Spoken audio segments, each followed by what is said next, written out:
This video will act as a further explanation for the combustion reaction that we've done in class. 3 examples in your booklet. I'm going to do them here in full. Number 1 in your booklet gives C10H22, and that's a liquid, reacting with oxygen gas. Now you know by now that the oxygen gas is the one reactant that makes a reaction a combustion. If what you're burning with the oxygen is a carbon-hydrogen compound, then what you're going to get is always going to be the same 2 products, and they are carbon dioxide as a gas, CO2,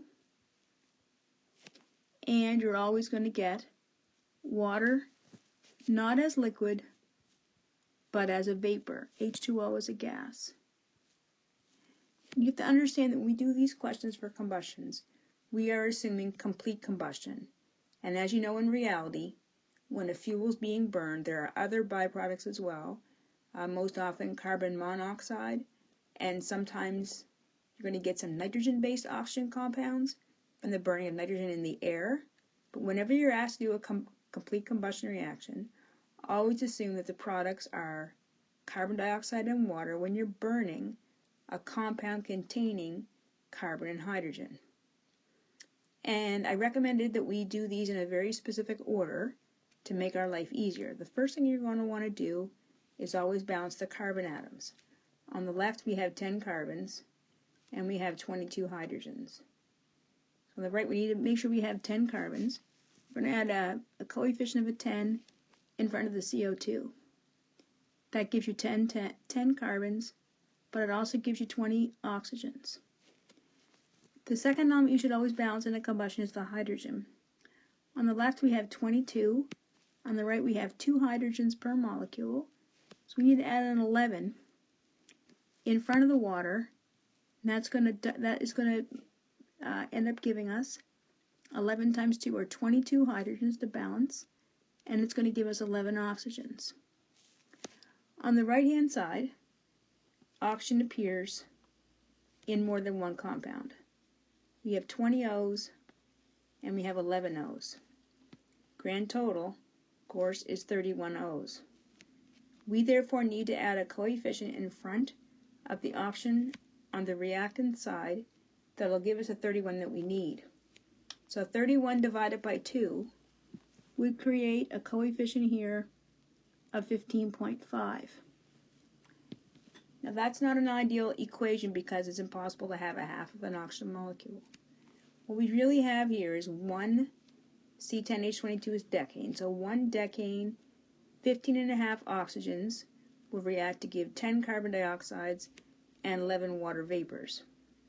To make this reaction fully complete, I would strongly suggest that we rebalance it by putting a 2 in front of the decane, and this will correct the half molecule in front of the oxygen. So if I double my decanes from 1 to 2, I've got to double my oxygen from 15.5 to 31, and I'm going to have to double my product.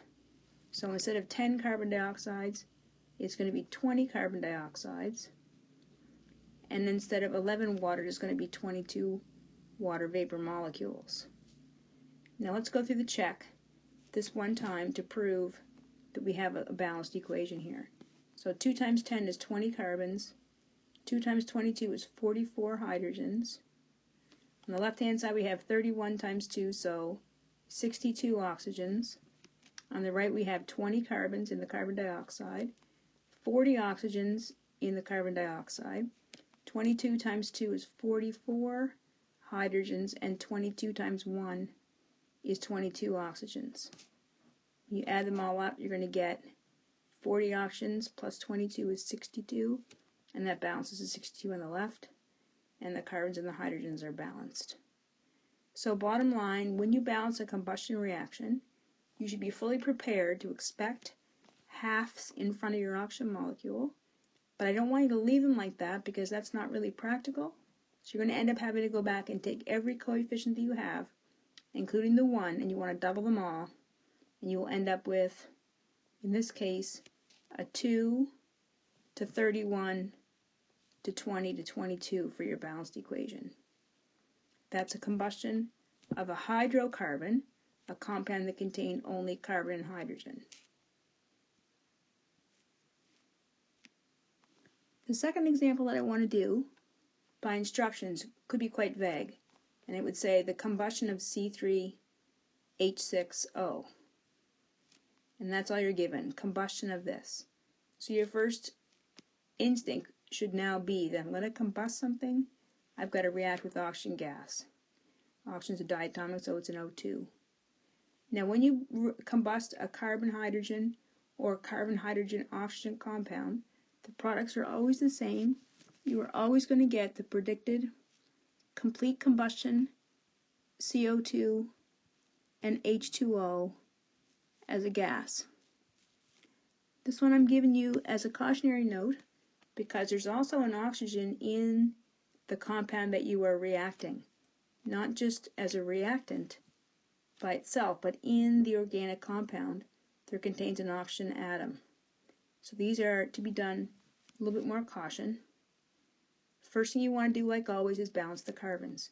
I have 3 carbons on the left. I need 3 carbons on the right. Putting a 3 in front of the CO2 will give me 3 carbons, and it'll also give me 6 oxygens. The next atom you should balance is the hydrogen. 6 on the left, 6 H's here. I need 6 on the right. Because there are 2 atoms of hydrogen per water molecule, I need half as many. So 3 waters will give me 6 hydrogens, and it'll also give me 3 oxygens. Now normally when the number of oxygens is odd, that will create a half number in front of the oxygen molecule by itself. But this question is different because it contained 1 O atom in the C3H6. I'm going to list this. So I have 1 oxygen in the organic compound. That means I'm going to have a grand total of 8 oxygens in front of my oxygen, or in total 8 oxygens, to give me the 9 to balance the 9 on the right. Therefore, even though there's an odd number of oxygens on the right-hand side of this reaction, I actually only need to add a 4 in front of the oxygen molecule to give me the 8 that I need to add with the 1 to give me a grand total of 9. And then the equation is balanced. This equation then becomes a 1 to 4 to 3 to 3. Actually, there were no halves necessary to make this equation balance.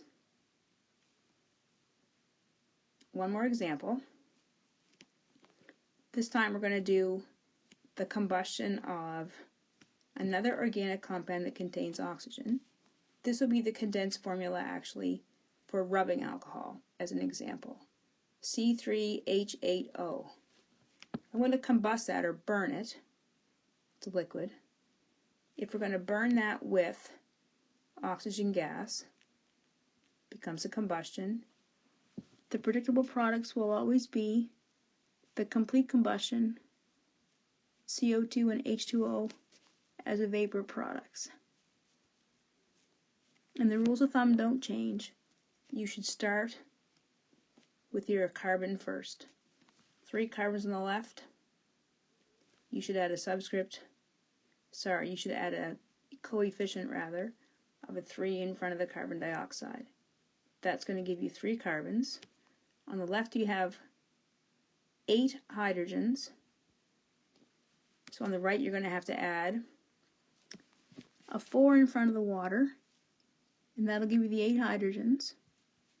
It also gives you 4 oxygens, and the 3 in front of the carbon dioxide gave you 6 oxygens. That's an even number this time of 10. An even number traditionally means you can avoid the halves, except that this organic compound also contained 1 oxygen. So I have 1 oxygen already on the left-hand side, and I need 9 more to balance and give me 10. So in this case, I will end up having to put a 4.5 in front of the oxygen to give me 9, 4.5. And that'll give me the 9 oxygens, but now I'm into that same position that I was before, where I have a half, and that's not ideal. So I will rewrite the entire equation by doubling all of the coefficients. So the 1 becomes a 2, so 2 of these isopropyl alcohol molecules, or C3H8Os, would have to react with 9 oxygens, as gas of course, to give you 6 carbon dioxides and the 8 waters as a vapor. And if you go through and double check that real quick, you'll prove to yourself that it's balanced. I've got 6 carbons, I have 16 hydrogens, I have 2 oxygens in the first reactant, I've got 18 oxygens in the second, a grand total of 20 on the left.